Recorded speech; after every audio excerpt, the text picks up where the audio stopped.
بسم اللہ الرحمن الرحیم نحمدہ ونصلی علی رسولہ الکریم اما بعد۔ عزیز طلباء،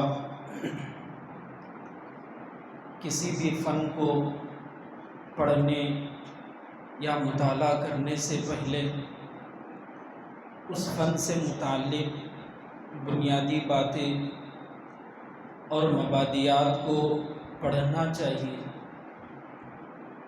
تاکہ فن کی اہمیت اور ضرورت سمجھ میں آ جائے، اس کے اندر مہارت پیدا کرنا آسان ہو جائے۔ اسی لیے تاریخ کی مبادیات آپ حضرات کے سامنے پیش کی جائیں گی تاکہ اس فن پر محنت کرنا اور اس کی ضرورت کو سمجھنا ہم سب کے لیے آسان ہو جائے۔ آج کے اس محاضرے کے اندر 8 باتیں عرض کی جائیں گی۔ پہلی بات، تاریخ کسے کہتے ہیں، تاریخ کی تعریف کیا ہے۔ دوسری بات، تاریخ کی اہمیت اور ضرورت قرآن و حدیث کی روشنی میں۔ تیسری بات، تاریخ کی لغوی اور اصطلاحی تعریف۔ چوتھی بات، تاریخ کی قسمیں۔ پانچویں بات، اس کے مآخذ بتلائے جائیں گے۔ چھٹی بات، فوائد، تاریخ پڑھنے کے فائدے کیا کیا ہیں اسے ذکر کیا جائے گا۔ ساتویں بات، اسلامی تاریخ کی ابتدا کب اور کیسے ہوئی۔ آٹھویں بات، تاریخ کی چند کتابوں کے نام ذکر کیے۔ پہلی بات، تاریخ کسے کہتے ہیں۔ تاریخ اصل میں کسی چیز یا کسی واقعے کے ظہور کے وقت کو کہتے ہیں۔ کسی چیز یا کسی واقعے کے ظہور کا نام تاریخ ہے، اور جس سال میں یہ چیز یا یہ واقعہ پیش آ جائے اس کو سنہ کہا جاتا ہے، جس کو عربی میں سنۃ سال کہا جاتا ہے۔ تاریخ کی اہمیت اور ضرورت قرآن و حدیث کی روشنی میں۔ قوموں کی زندگی میں تاریخ کی اہمیت ایسی ہی ہوا کرتی ہے جیسے فرد واحد کی زندگی میں اس کے حافظے اور یادداشت کی ہوتی ہے۔ جس انسان کے اندر دماغ ہو اور وہ دماغ کام کر رہا ہو تو وہی انسان کہلایا جاتا ہے۔ ایسے ہی جو انسان تاریخ پڑھتا ہے وہی انسان کہلایا جاتا ہے۔ تاریخ انسانوں کا حافظہ اور میموری ہوتی ہے۔ تاریخ ہی کے ذریعے سے قوموں کے عروج و زوال اور ترقی و تنزلی کی راہیں متعین ہوتی ہیں۔ تاریخ ہی سے سابقہ گزشتہ قوموں کی لغزشیں، کوتاہیاں اور ان کی کمزوریاں اور کمزوریوں کی وجوہ معلوم ہوتی ہے۔ تاریخ گزشتہ قوموں اور گزشتہ کاموں کی رداد ہوتی ہے، گزشتہ قوموں اور گزشتہ کاموں کی رداد ہوتی ہے۔ مطالعہ تاریخ، تاریخ کے پڑھنے سے دلوں میں شرمندگی اور پشیمانی کا احساس ہوتا ہے۔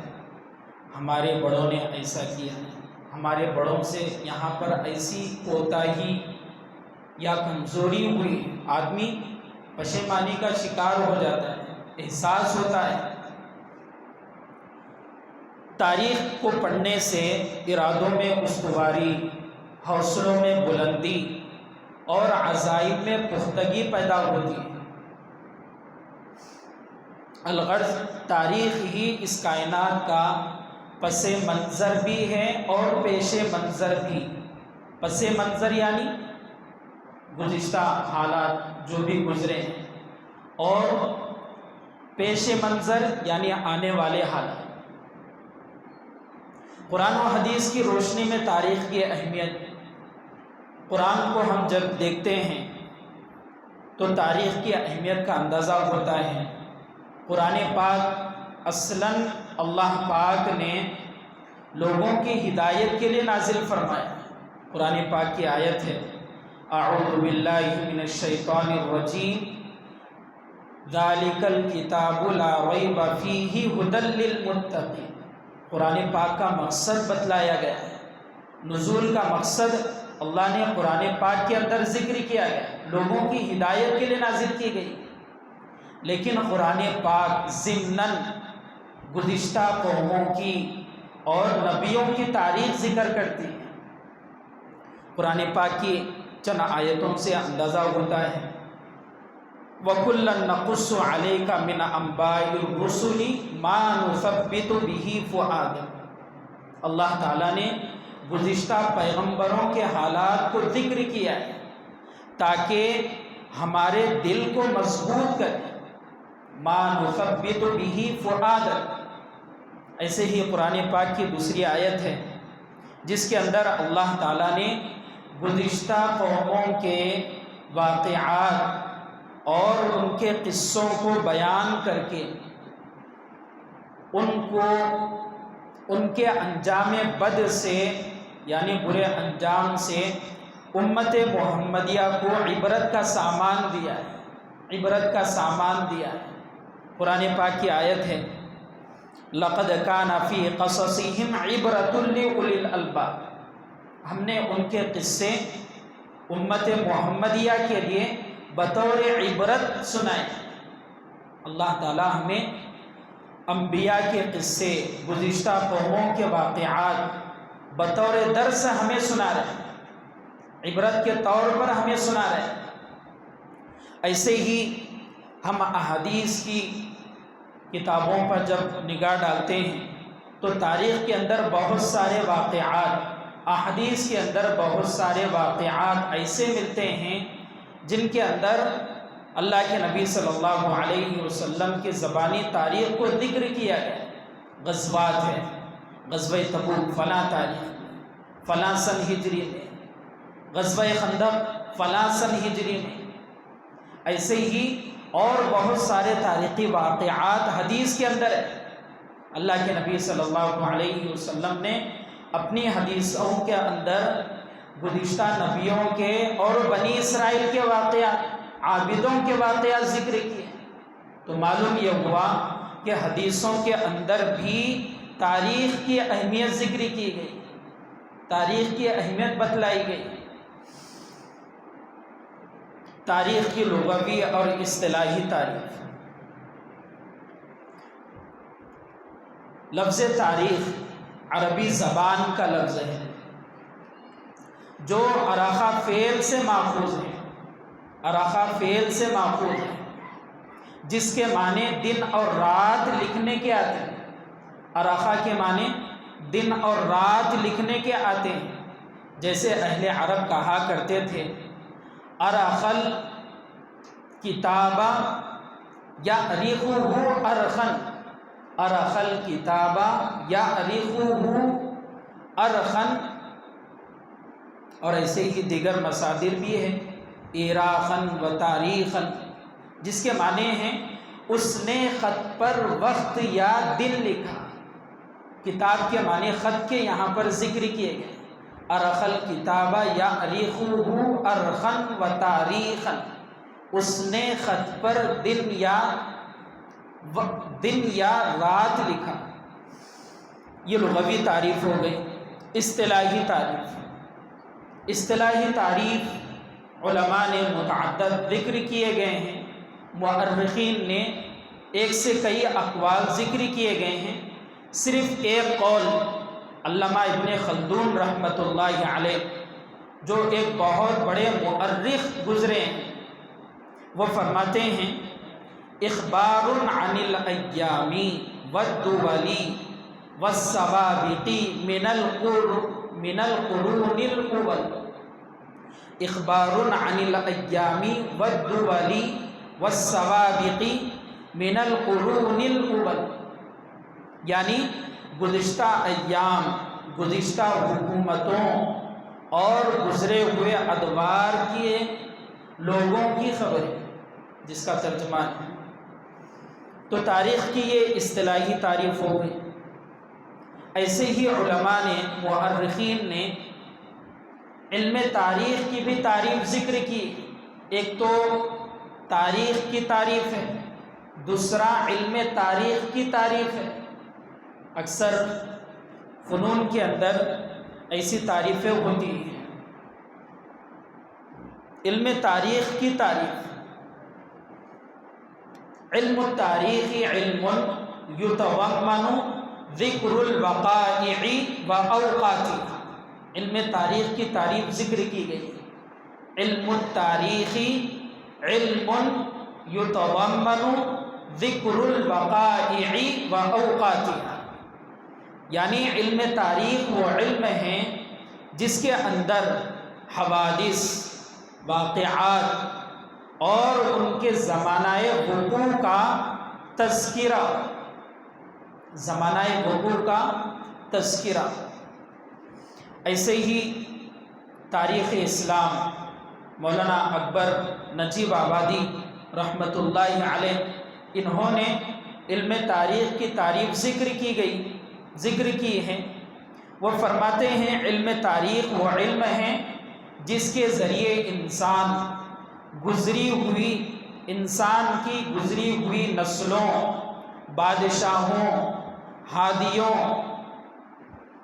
عالموں، سپہ سالاروں اور لڑائیوں وغیرہ کے حالات معلوم کیے جا سکیں، اور دنیا کی مختلف ایجادوں، صناعیوں، تمدنی، اخلاقی، معاشرتی ترقیوں اور تبدیلیوں کا حال وقت کی قید کے ساتھ معلوم کیا جا سکے۔ یہ تاریخ اسلام کی تاریخ ہے۔ بہرحال تاریخ کی لغویہ اور اصطلاحی تعریف ہو، اس کا موضوع کیا ہے، موضوع غرض و غایت کیا ہے؟ موضوع علامہ سخاوی رحمۃ اللہ علیہ یوں فرماتے ہیں: موضوعہ الانسان والزمان، موضوعہ الانسان والزمان، کہ تاریخ کا موضوع انسان اور زمانہ ہے، انسان اور زمانہ ہے، یعنی کس کس دور میں انسان کو کیا کیا حالات پیش آئے، کیا کیا حالات پیش آئے۔ تو موضوع انسان اور زمانہ ہوا۔ غرض و غایت کیا ہے؟ تاریخ کیوں پڑھائی جاتی ہے؟ مقصد کیا ہے؟ گزشتہ واقعات سے عبرت حاصل کرنا، گزشتہ واقعات سے عبرت حاصل کرنا، دوسروں کے تجربات سے سبق سیکھنا۔ فلاں محمد بن قاسم نے اپنی سلطنت میں اس طریقے سے ہندوستان میں آ کر حملہ کیا، ہندوستان میں آ کر اسلام پھیلا، ان کے تجربات سے سبق لینا ہے۔ ایسا ہی تیسرا مقصد، ماضی کے حالات اور تجربات کی روشنی میں حال اور مستقبل کے لیے بہترین لائحہ عمل تیار کرنا۔ گزشتہ لوگوں کے حالات پڑھ کر کیا کرنا ہے؟ بند کر دینا کتابوں کے؟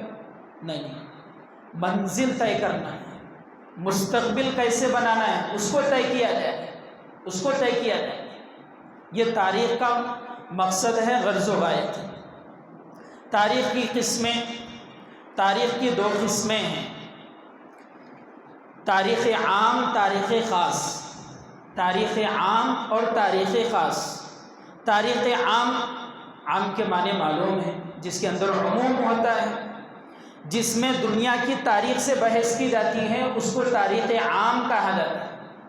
کون سی بھی تاریخ ہو اسے تاریخ عام کہا جائے گا، جیسے تاریخ یعقوبی، تاریخ یعقوبی یہ تاریخ عام ہے۔ تاریخ خاص کسے کہتے ہیں؟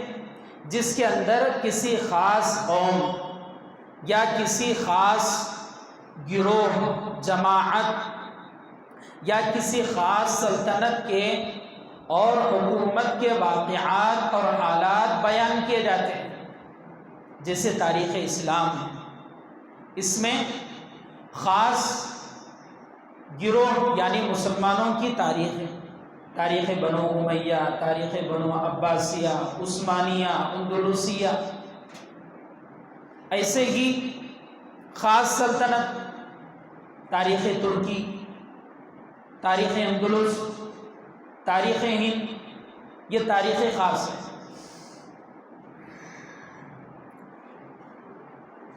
تاریخ کے مآخذ، تاریخ کن کتابوں سے لیا جاتا ہے، کن چیزوں کو سامنے رکھ کر لیا جاتا ہے۔ تاریخ کے 4 مآخذ ہیں۔ نمبر 1، مورخ کا اپنا ذاتی مشاہدہ۔ نمبر 2، آثار منقولہ یعنی سینہ بسینہ روایات، منقولہ جو نقل کی جاتی ہے، سینہ بسینہ جو روایت کی جاتی ہے، اس کو آثار منقولہ کہا جاتا ہے۔ تیسری قسم آثار مضبوطہ، مضبوطہ یعنی تحریری مواد جو کتابوں کی شکل میں ہے۔ چوتھی قسم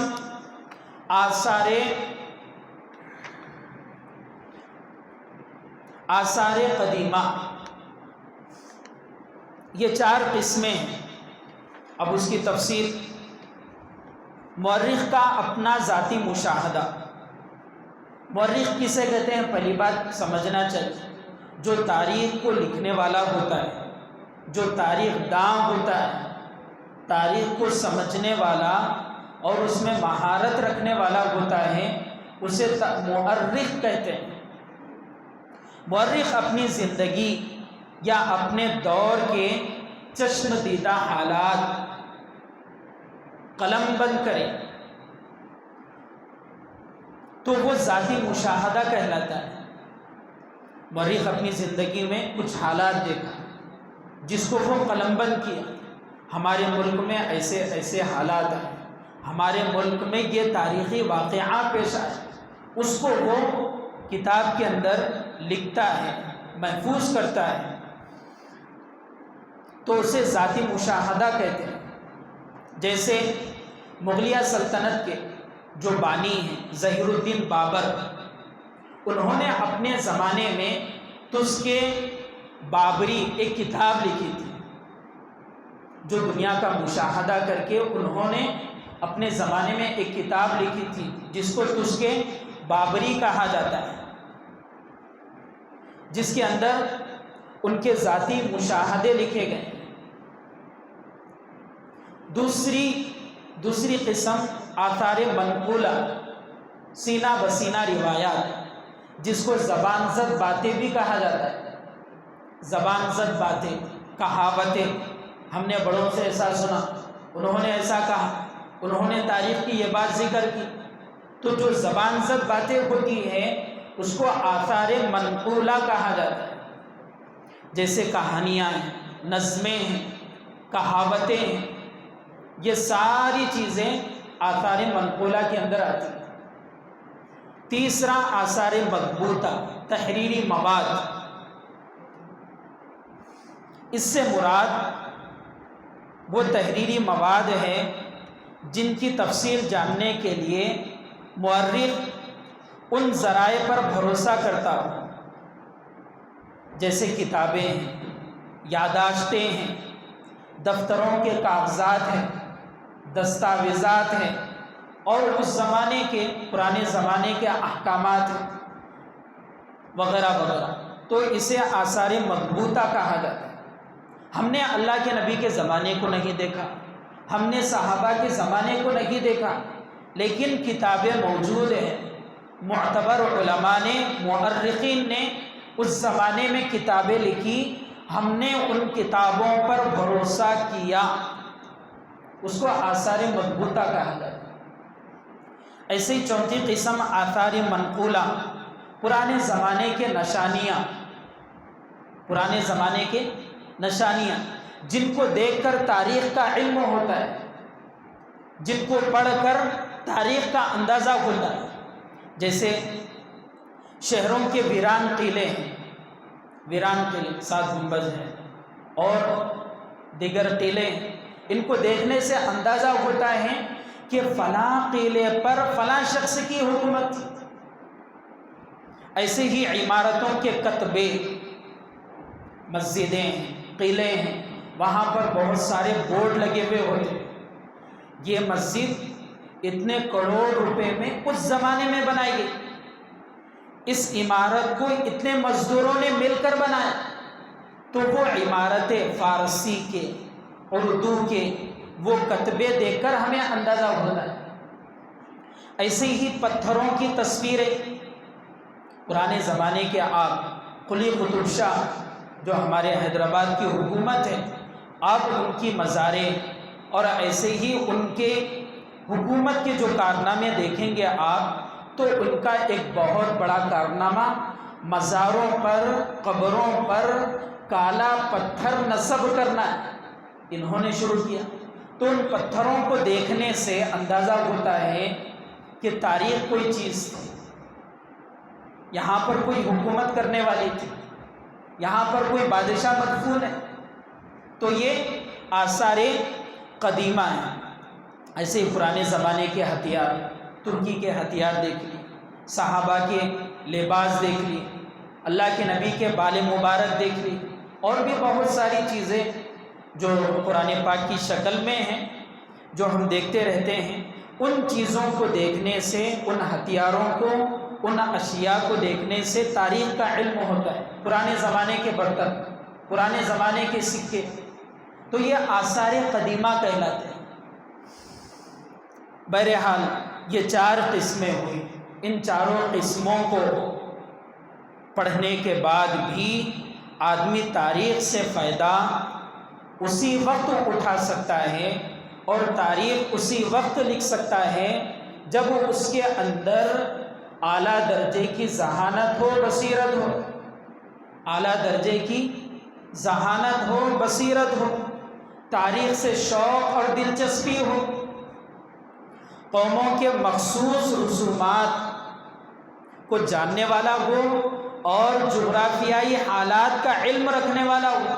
اس کے بغیر وہ نہ تاریخ سے فائدہ اٹھا سکتا ہے، نہ تاریخ مرتب کر سکتا ہے، نہ دوسروں کو فائدہ پہنچا سکتا ہے۔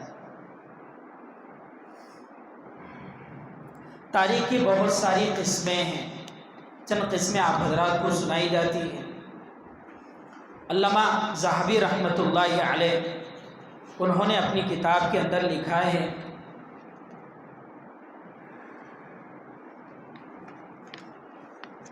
تاریخ کبیر ان کی کتاب ہے، جس میں وہ فرماتے ہیں اگر میں تاریخ پر زور دوں، تاریخ کو اپنی کتاب میں لکھوں، تو میری یہ کتاب 600 جلدوں تک پھیل جائے۔ تاریخ کی قسمیں اور ان کی تفصیل لکھنا شروع کر دوں تو میری یہ کتاب تاریخ کبیر 600 جلدوں میں ہو جائے گی۔ اس لیے میں اختصاراً آپ حضرات کے سامنے جو انہوں نے اپنی کتاب کے اندر لکھا ہے، جو عنوان کے طور پر ہے، ذیلی عنوان کے نام سے ہے، اس کو آپ حضرات کے سامنے مختصر ذکر کی جاتی ہے۔ تاریخ کی بہت ساری قسمیں ہیں۔ تاریخ رحمت للعالمین، تاریخ نبی رحمت، اللہ کے نبی صلی اللہ علیہ وسلم کی سیرت، تاریخ انبیاء، تاریخ صحابہ، تاریخ خلفائے راشدین، تاریخ صحابیات، تاریخ اولیاء،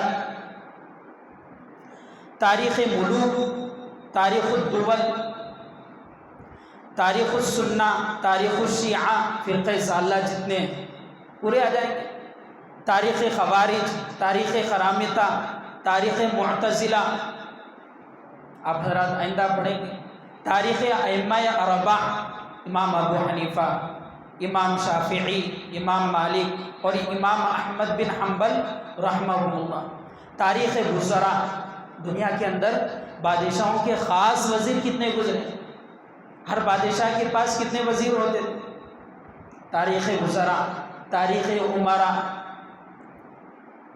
تاریخ فقہا، نوابوں کی تاریخ، عابدوں کی تاریخ، زاہدوں کی تاریخ، ولیوں اور صوفیوں کی تاریخ.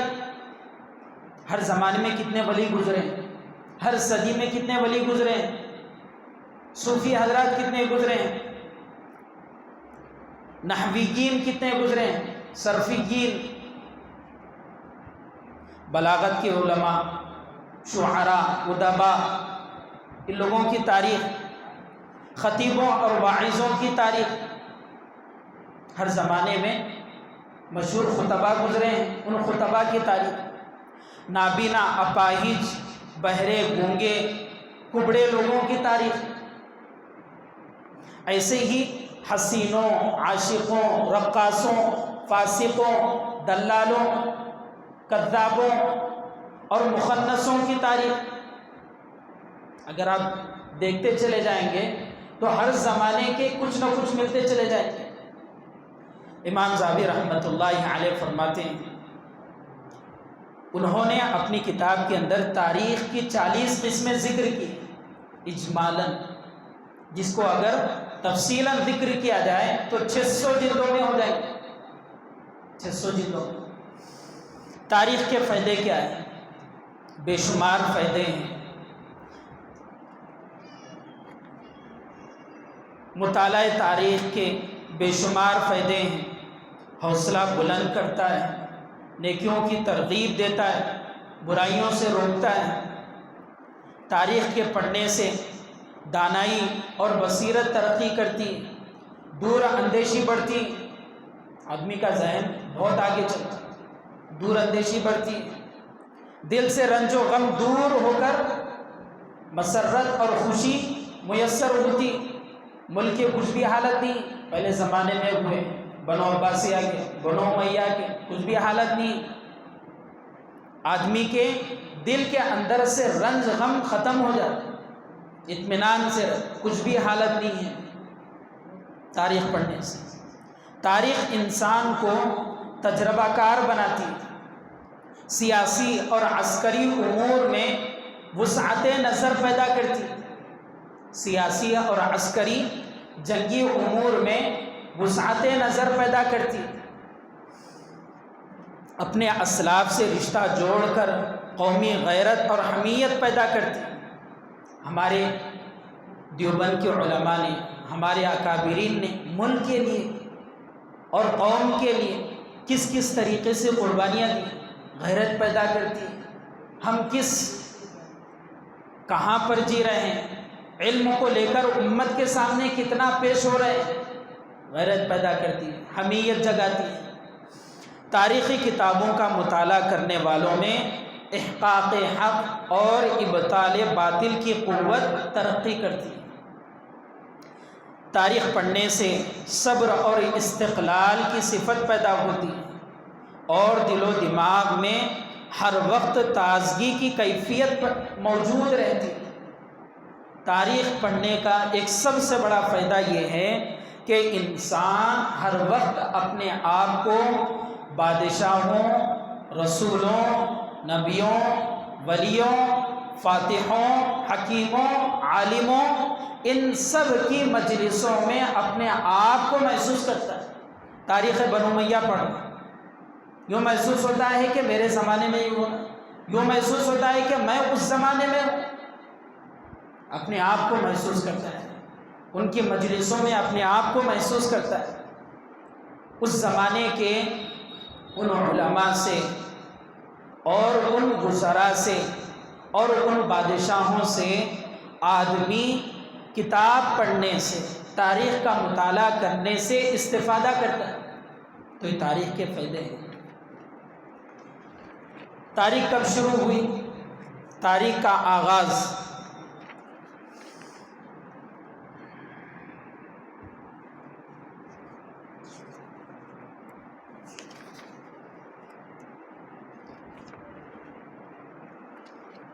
جہاں تک تاریخ کی ابتدا اور تعیین سنین کی بات ہے، سنن کی جمع، تو اس سلسلے میں کہا جاتا ہے کہ انسان حضرت آدم علیہ السلام جب دنیا میں تشریف لائے، اس کے بعد ان کے ذریعے سے دنیا کے اندر نسلیں چلی، زمین کے اندر حضرت آدم علیہ السلام کی اولاد پھیلی، تو انہیں تاریخ کی ضرورت پڑی، تو انہوں نے سب سے پہلے تاریخ کا آغاز حبوط آدم سے کیا ہے۔ حبوط آدم یعنی آدم علیہ السلام کے دنیا میں آنے کی تاریخ، وہاں سے تاریخ کا آغاز ہوا، پھر وہ تاریخ چلتی رہی۔ حضرت نوح علیہ السلام کے زمانے میں طوفان آیا، پھر اس کے بعد طوفان نوح سے تاریخ شروع ہوئی۔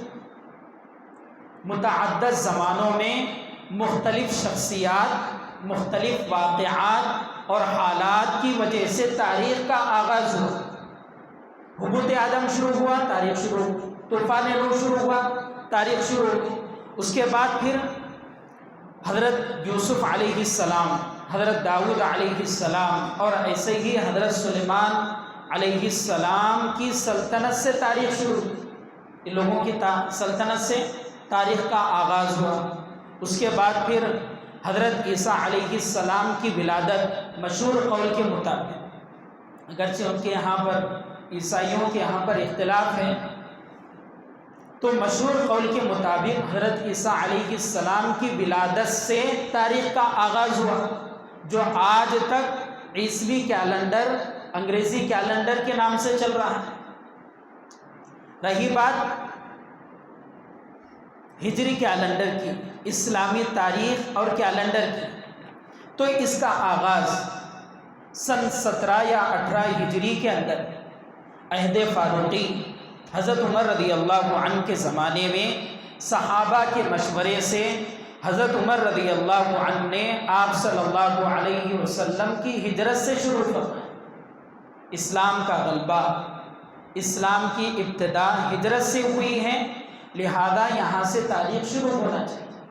حضرت عمر رضی اللہ عنہ نے آپ صلی اللہ علیہ وسلم کی مدینہ طیبہ ہجرت کرنے سے تاریخ شروع ہوئی۔ اسلامی تاریخ نگاروں کی ابتدا کب اور کیسے، تاریخ لکھنے والے کب پیدا ہوئے، کب سے تاریخ شروع ہوئی، لکھنا کب شروع ہوا، یہ تو ابتدا ہوئی، لکھنا تو فوراً نہیں ہوتا۔ تو پہلے زمانے کے اندر ابتدائی تاریخی دور میں انبیاء، علماء اور بادشاہوں کی تاریخ اور ان کی زندگی باقاعدہ لکھی نہیں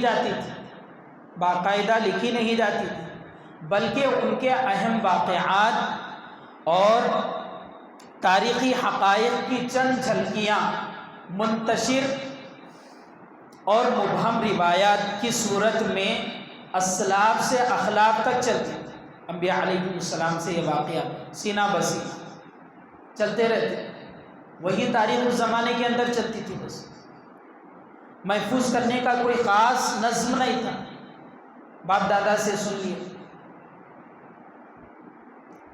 لیکن بعض قوموں نے تاریخی احوال اور حالات کو لکھنا شروع کیا، جیسے فارس کی قوم ہے، ہندوستان کی قوم ہے، اور چین مذہب کی قوم، چین ملک نے اپنی قوم کی تاریخ لکھی۔ تو اس طریقے سے تاریخ آہستہ آہستہ شروع ہوئی۔ اس کے بعد اسلامی تاریخ کی بات ہے۔ اسلامی تاریخ نگاری کب شروع ہوئی؟ تو اس سلسلے میں کہا جاتا ہے کہ ابتدا میں اس کی ترتیب یہ تھی، حضور صلی اللہ علیہ وسلم کے غزوات اور سرایا کی تفصیل اور خلفائے راشدین کے زمانے کی فتوحات اور کارناموں کو سینوں میں محفوظ رکھنے کا اہتمام صحابہ فرماتے۔ ایسے ہی سینہ بسینہ چل رہا ہے، سینہ بسینہ قرآنی آیتیں، احادیث مبارکہ، دین جیسے سیکھا جا رہا تھا، ایسے ہی تاریخی علم بھی سیکھا جا رہا ہے، اپنی اعلیٰ اولاد کو بھی سکھاتے رہتے تھے۔ پھر تابعین کے زمانے میں بھی ایسے ہی ماحول رہا، یہاں تک کہ حضرت عمر بن عبدالعزیز رحمۃ اللہ علیہ کا جب زمانہ شروع ہوا تو انہوں نے اپنے عہد میں راویوں کی چھان بین کرنے کے بعد ان کے اخلاق اور کردار کی تفتیش اور تحقیق کرنے کے بعد تاریخ کو لکھا۔ لیکن سب سے پہلے حضرت امیر معاویہ کے زمانے میں خود امیر معاویہ نے ایک صحابی کے ذریعے سے، جن کا نام عبید یا عبید ہے، انہوں نے ایک کتاب لکھی تھی، حضرت امیر معاویہ نے ان کے ذریعے سے لکھائی تھی، جس کتاب کا نام الملوک و اخبار الماضیین ہے۔ لیکن اس زمانے کے اندر اس کتاب کی شہرت نہیں ہوئی تھی۔ حضرت عمر بن عبدالعزیز رحمۃ اللہ علیہ کے زمانے سے تاریخ بہت زیادہ چلی، جس کی وجہ سے انہی کا نام زیادہ لیا جاتا ہے۔ بہرحال یہ تاریخ کی نگاری کی ابتدا کب ہوئی، کیسے ہوئی، وہ بتلائی گئی۔ تاریخ کے مصادر، کن کتابوں کو دیکھنا چاہیے اگر تاریخ پڑھنا ہے، سمجھنا ہے؟ چند کتابوں کو دیکھنا چاہیے۔ چند عربی کتابیں ہیں، البدایہ والنہایہ ایک بہت مشہور کتاب ہے، کئی جلدوں میں ہے، اس کو دیکھنا چاہیے، البدایہ والنہایہ۔ ایسے ہی تاریخ تبری ہے، تاریخ الخلفاء امام سیوطی رحمۃ اللہ علیہ کی ہے۔ ایسے ہی تاریخ اسلام امام ذہبی رحمۃ اللہ علیہ کی ہے۔ یہ عربی کتابیں ہیں۔ اردو کتاب تاریخ اسلام مولانا اکبر شاہ نجیب آبادی رحمۃ اللہ علیہ مشہور ہیں، لوگ استفادہ بھی کرتے ہیں۔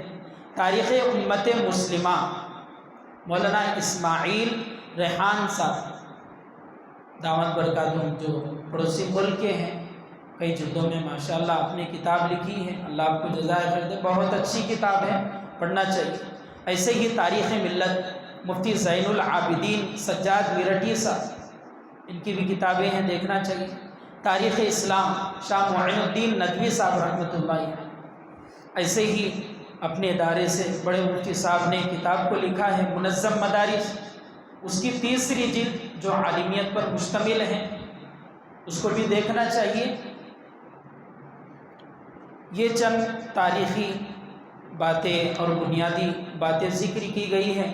اللہ ہم سب کو ان تاریخی مبادیات کو سیکھنے، سمجھنے اور تاریخ کی ضرورت اور اہمیت کو سمجھ کر عمل کرنے اور امت تک پہنچانے اور دوسروں کے اندر بھی تاریخ کی دلچسپی پیدا کرنے کے اللہ ہم سب کو توفیق عطا فرمائے۔ وآخر دعوانا ان الحمد للہ رب العالمین۔